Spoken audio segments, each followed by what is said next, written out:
This week on Previews World Weekly, Robin turns 80, life imitates art in undiscovered country, and we discuss superhero butts. Because why not? It's all happening this week on Previews World Weekly.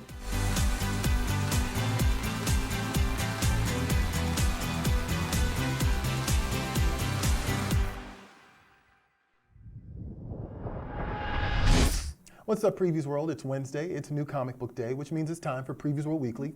I am one of your hosts, Troy Jeffrey Allen. And I'm your other host, Ashton Greenwood, a.k.a. the Duchess of Free Comic Book Day, which will be taking place tentatively May 2nd, 2020. Yep. So, of course, a lot of things are in flux right now. Right. It is still New Comic Book Day. I just want to reiterate that. Local comic shops are receiving shipments. I actually had to do a post earlier this week to remind people that you can't get the virus through shipments. That's not how this works, according to CBS News and according to like experts in the field. But I just want to remind people to geek responsibly, within the parameters of whatever your state is mandating currently. But your local comic shop, actually first check your local comic shop to make sure they're open. But also they are actually getting shipments this week. And actually you had some interesting news that I didn't know about, but you hit me to earlier. So there's a lot of comic shops around the country that are doing delivery services or curbside pickup. If you still want to get your pool box or you want to get something, they can bring it to you, or you can go there and they'll run it out to you to kind of avoid those interactions. And something that I think we can do to probably help out that cause is if you are a shop that's doing delivery or curbside pickup, or you know of a shop that's doing it, tag like at Previews World or at Free Comic Book Day, and we'll be retweeting and sharing to get the word out. So. Yeah. Absolutely, and that's a promise because Ashton and I handle those accounts. So there you go. Got you guys. Also, I just want to make it clear, this isn't a call to just consume. Like, I mean, that's not what we're saying here. Basically, what we're trying to remind people is, look, cabin fever is inevitable. Right. People are going to be shut in the next couple of days. I was home for a day, and I was already bouncing off the walls, and that's just my nature. You know what I mean?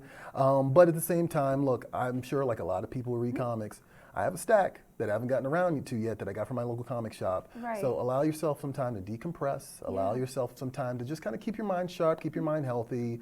Like, social media is informative, but it can be ruinous at the same time. And you got to be very careful about what you consume in terms of news about this event as it's happening. So take a break. Read some Spider-Man, read some Deadly Class, read some Archie. Some Archie, by all means.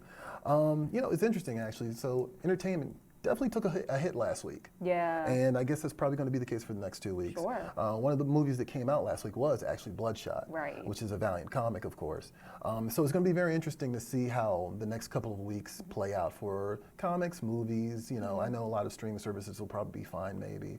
I'm actually also very curious about what they're going to do in terms of if there's going to be a move to do a day of release digitally and theatrically for a lot of stuff. I already saw they did that with The Invisible Man, which I was telling you earlier I saw in theaters on like Saturday or Sunday or whatever, and they've already announced they're going to have it. It's going to have. They're going to drop it already. Actually, you're right. Yeah, Universal already said that they're going to do it. And I think Universal also put out Bloodshot. So I don't know. Fingers crossed. Maybe hopefully they'll put out Bloodshot early. Let some people watch it ahead of time. But speaking of Bloodshot, speaking of comics. It's time for What's at Comic Shops. There you go. I love the enthusiasm. So let's take it away. We're going to show you what's in comic shops this weekend. We're going to share with you some of our picks.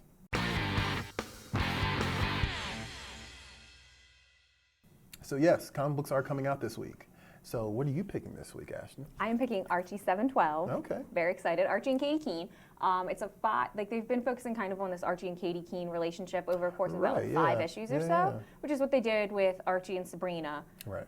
Which, spoiler alert, Archie and Sabrina are a thing, which has been kind of a thorn in the side of Betty and Veronica. Of course, right. Yeah. Which creates kind of like a really fantastic, albeit awkward, like love square. Yeah.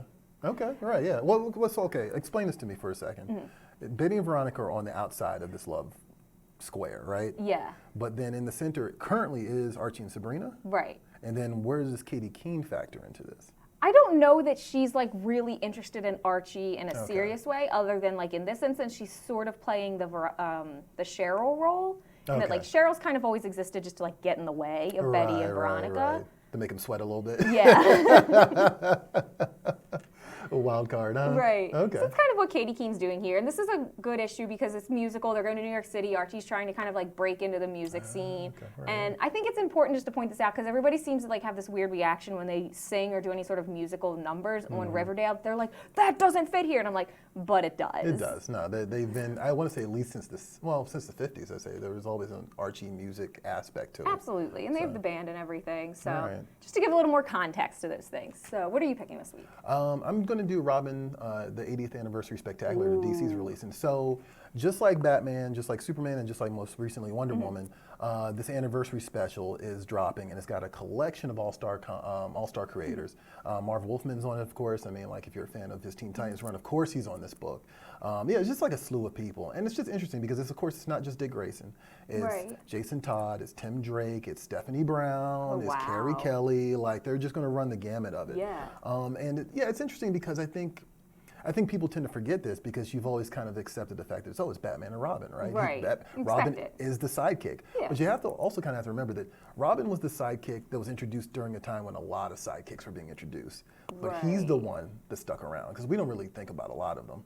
I mean, even in terms of like Bucky coming back is more of a recent thing, and he's not even really Cap's sidekick anymore, right? You know what I mean? So, yeah, the Robin 80th anniversary, it just seems like it'll be a lot of fun, and I love the cover. There's a cool Kara Andrews cover, there's a Julian Tedesco cover, and a Yasmin Putri cover. Hello, Sorry, Yasmin, if I got that screwed up. But yeah, tons of cool options for you to pick from, so that's available today.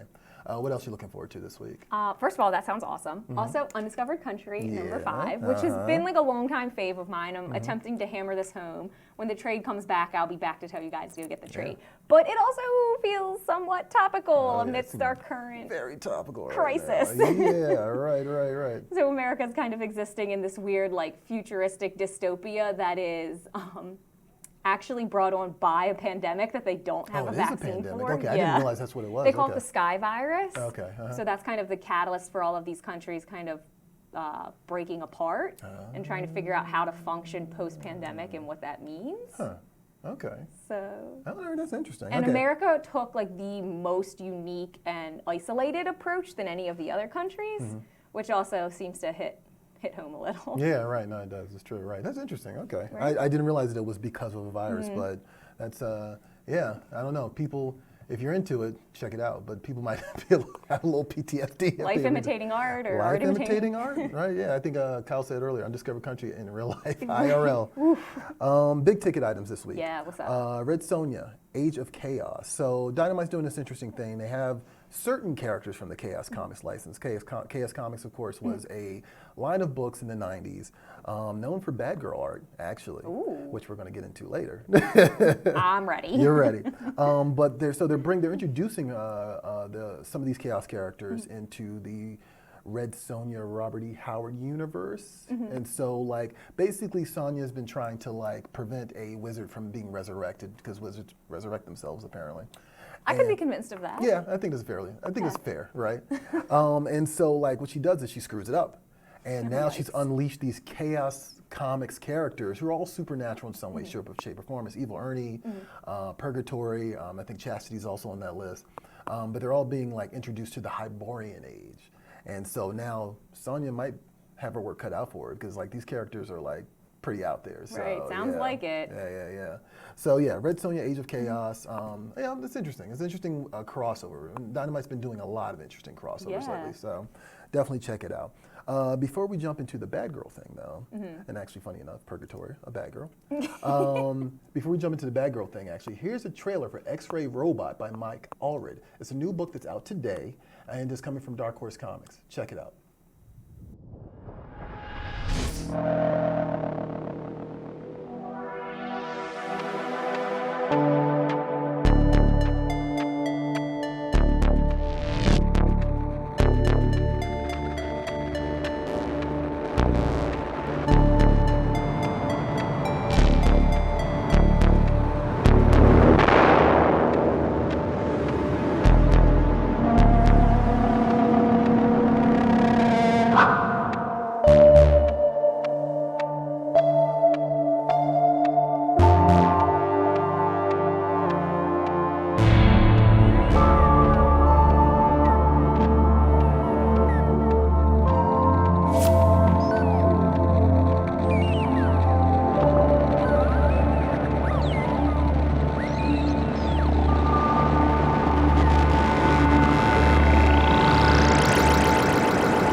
And that was X-Ray Robot from Dark Horse Comics. And actually, cool thing here is that I did an interview with Mike Allred. Oh, awesome. When the pre-order cycle was happening for this book. So he talks a little bit about the inspiration for this book, how it's kind of, sort of, a Madman's prequel or side story on top of that. Oh, so cool. Yeah, like, you got time on your hands, might as well go check it out on PREVIEWSworld.com. Read up. There you go. Speaking of which, speaking of time on our hands, we got 153 comments about this one thing. So, and to be fair, a lot of thought was put into these. And it was actually not a lot of trolling, which was actually really nice. Surprising. So here we go. We've got issues. I disagree. So we asked you guys to help us settle a debate, one that's very ongoing in the comic book community. We asked you guys, as a reader, does realistic character anatomy matter to you and why? Right, yeah. And so just to provide some context here, last week, J. Scott Campbell posted a cover for Black Widow #1. And some people liked it, some people did not like it. Everyone felt some type of way. Everyone felt some kind of way about it. And it dredged up this conversation about character anatomy and sexualization of female characters, et cetera, et cetera. So, from there. Let's check out what you guys had to say. Like you said earlier, people gave a lot of thoughtful answers. They did, which I'm grateful for. So. Right. So Steve Townsley said, consistency matters, realism doesn't. As long as the style is consistent, sure, go wild. Even Jack Kirby didn't do real anatomy because his character did anatomically unreal things. I'm just saying, it makes sense to me. Okay. We'll get there. We'll get there, sorry. Candace Chesley said, I will say that the two most important skills an artist can have when drawing characters is, 1, the knowledge of how the human body looks and behaves, and 2, the ability to exaggerate those features to create an appealing design. Characters don't always have to be 100% medically perfect, but when it's obvious the artist doesn't know how bodies work, then it brings the readers out of the realm of disbelief. Which is fair. Completely agree. Tom Tapman said, I like it best when an artist finds ways to add to the toolbox and or stand out from the pack. Detail can be important, but it can also take a back seat to stylization and dynamic action. Right? Mm-hmm. Finally, Heather Endow said, what matters to me is female portrayal versus male portrayal in the same book. If men are fully covered, so should women. If women are scantily clad, so should men. Fair.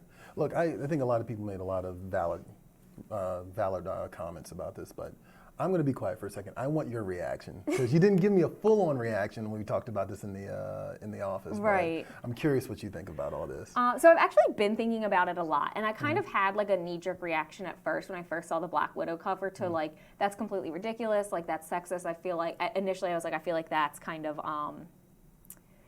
forcing on people these standards of like feminism and like female sexuality that we're trying to break away from. But the longer I thought about it, I was like, I feel like we're being a little unfair because like men don't look like Superman. Like Superman's jacked for no reason. And fair.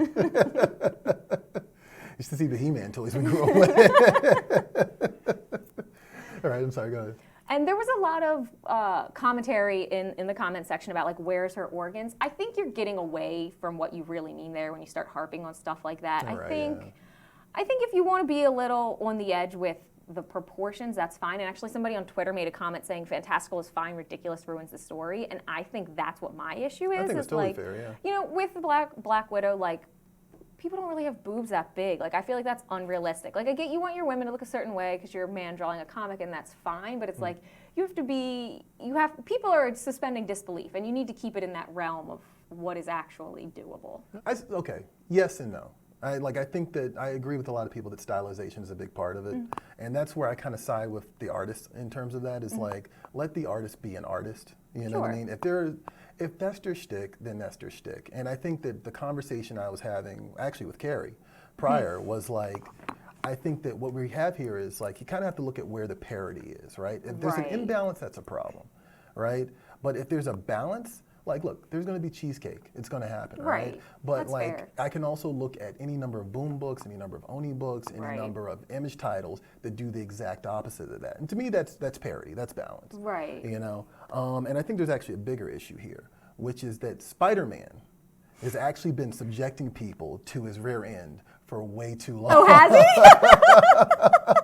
And other body parts inappropriately. Kyle, if you could please. Jeez. So, all right, a few years ago, Milo Manara got in trouble for this image, right? He got in a lot of trouble for it. I've seen Milo Manara do way better stuff. I'm not going to sit here and try to defend it too much because it is what it is. But he's also a cheesecake artist. That's what he does. So I can't get mad at him for doing what he does. That said, Spider-Man is in the exact same pose by J. Scott Campbell. I mean... And also, not to mention, there are some other compromising positions that Spider-Man has frequently been seen in, such as this, which is by John Byrne, I believe. Is it compromising if you've made that decision to put yourself there? I mean, you know what? He's subjecting people to a lot right now. Also, look at that John Romita cover as well. Because that is a lot. That's just all butt. Spider booty. You know what? If you were low-key thick with it like Spider-Man, you'd probably be out there doing the same thing. Could you not refer to Spider-Man as thick with it? I mean, he is, and he knows he is. Also, Kyle, can you roll the next one, put the next one up? Because here's another one. Look, literally, the 18th floor is getting frequent shots of Spider-Man's crotch. Like, he's out of control. I'm starting to side with Jana Jameson on this. And last but not least, Once You Go Black. Look. Oh my God. I'm just saying, to me, that's balance. That's all I'm saying. That's parody. That's it. Anyway, did you want to say anything else about this? I respect that. No, I just wanted to point out, Kyle brought up a great point off camera about like how you frame somebody, like in terms of Black Widow, like you can be like a badass hero and, you know, look a certain way and you can be gorgeous and killing it, but it's also like when you make it about like just the sexuality versus her power, that's where the problem lies. I mean, I think as someone who's like a Marvel fan, I knew what he was going for because she's in a ballerina pose. Right. And like people were really pushing like, why would she pose like that? Why would she pose like this? It's like, well, the character actually was a ballet dancer. Like that's kind of her shtick. And he was trying to bring some sort of like, he was trying to marry the assassin with the ballerina thing. You know, I don't think it's J. Scott Campbell's best work, I got to be honest. Right. But it got lost in translation. It got lost in translation. I mean, but that said, I think that, you know, he happened to tag PREVIEWSworld on the initial post. And so I kept seeing responses. Oh, you got all the mentions. Yeah, and so it was one of those things where it's just sort of like, okay, I can understand your argument against this, but at the same time, like, some of you guys are going about this the wrong way. Getting like, too heated for no real reason. You're getting a little too heated, reason. you're being really rude, you're being very mean. That's the thing, you're being rude. And truthfully, I hate to say it, but a lot of these people aren't artists. Right, you know? like stay in your lane. Yeah, exactly, so anyway. So things we've learned today, balance the sexuality with your power, and Spider-Man needs to put his booty away? He needs to put his booty away, that's all I'm saying. All right. Don't get me started on Namor the Submariner. Oh, yikes. Anyway, comic shop shout out time? Comic shop shout out time. This week's comic shop shout out goes to Outer Limits Borough, shouted out by Slack Attack, who said, even though I no longer live in the Murfreesboro area, this was my favorite comic shop. Chuck is great.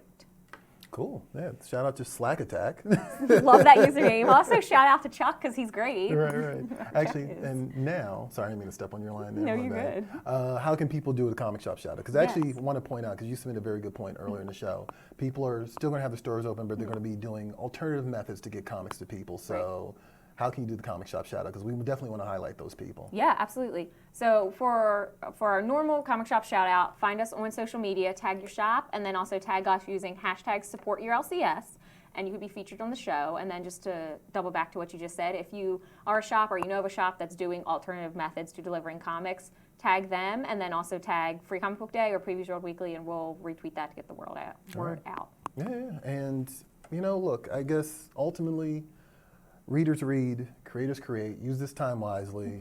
There's a lot of disinformation out there. My mom sent me like some weird text message from the CDC that was not real.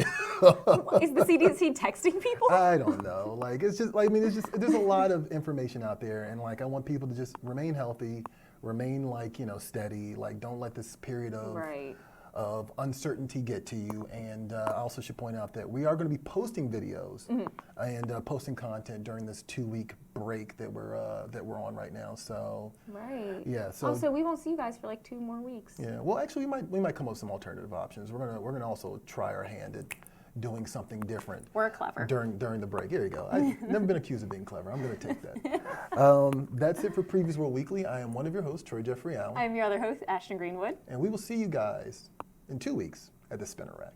Catch you later. Where Spider-Man's booty is apparently there.